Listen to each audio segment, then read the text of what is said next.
my name is Megan, and I'm going to talk about what I loved about being single and how those things have changed since I got married. So I definitely loved being carefree, not having anyone depending on me, and not having anyone like needing to know my plans or that kind of thing. But actually, since I've been married, I've found that there are just different ways that I'm carefree. So, and then there are different ways that I'm more responsible. So just like when I was single, like there were other things that I was more responsible for. For instance, for us, I know this isn't for everyone, but like finances are more stable. With me being married, I had paid off my student loans and stuff before we got married, but I was still, the one in charge of like, oh, am I supposed to be saving for retirement right now? Like, and that kind of thing. And so it's just nice having that other person there that can help with some of those things, especially some of the things that like I don't find that super fun and interesting, but I know it's important. But a lot of those types of things he is happy to do. And so yes, I'm like doing more dishes and stuff because I used to work jobs where they would provide the food for me and that kind of thing. And so it's just different, and I didn't realize like there were going to be ways that I was more carefree in marriage than single, even though there are some ways that it's the opposite. So it's really been interesting and cool and a nice surprise.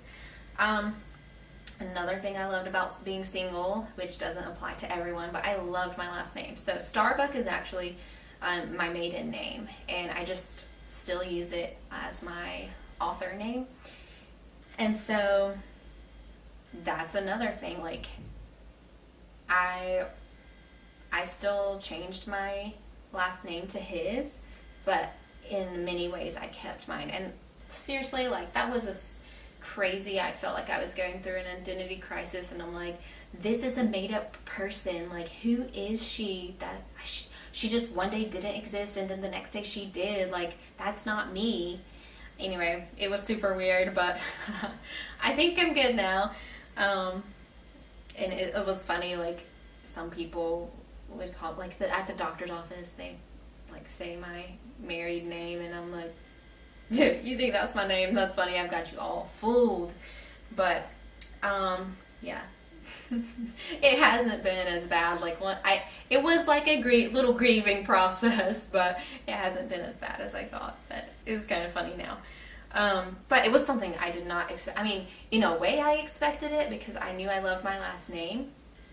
But a part of loving it is like, okay, Starbucks. Like everybody knows.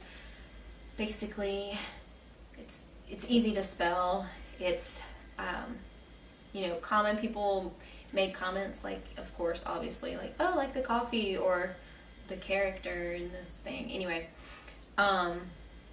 and so I was like, oh, I'm gonna miss that. But now I'm like, it's kind of cool having a normal last name that no one pays attention to, and I'm just like fly under the radar, and people don't remember me. It's like, as an introvert, that's a good thing. So, at least sometimes.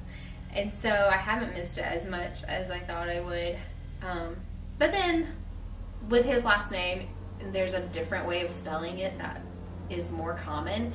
And so people are all the time spelling it wrong, and it is a bit of a hassle. And I'm like, seriously, why didn't you want to take my name? Anyway, another thing that I liked about being single was this camaraderie that I had with other single people.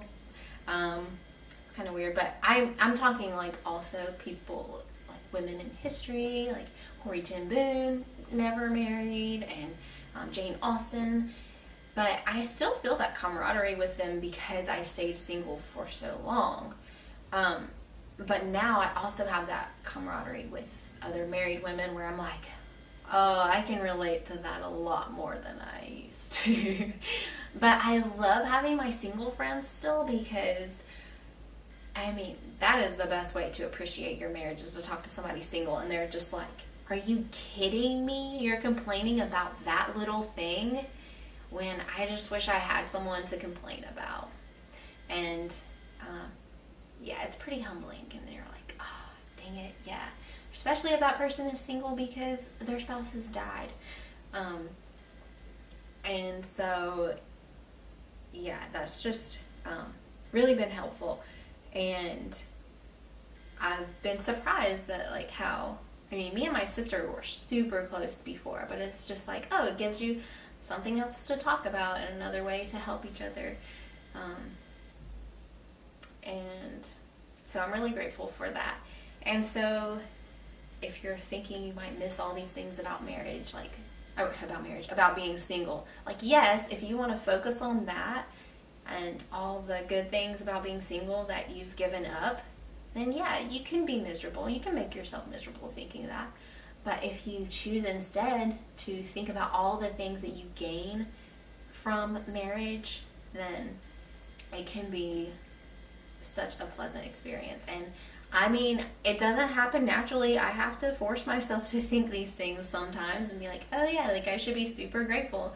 It's easy to take them for granted once you've started to get used to them. I mean, I've only been married a little over a year and it's still easy to just be like, well, this is how it's supposed to be, so I don't have to like think about that all the time and appreciate it, but it helps if I do, so I try to do that.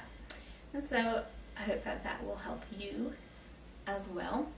And when I was single, I thought about all the great things about being single.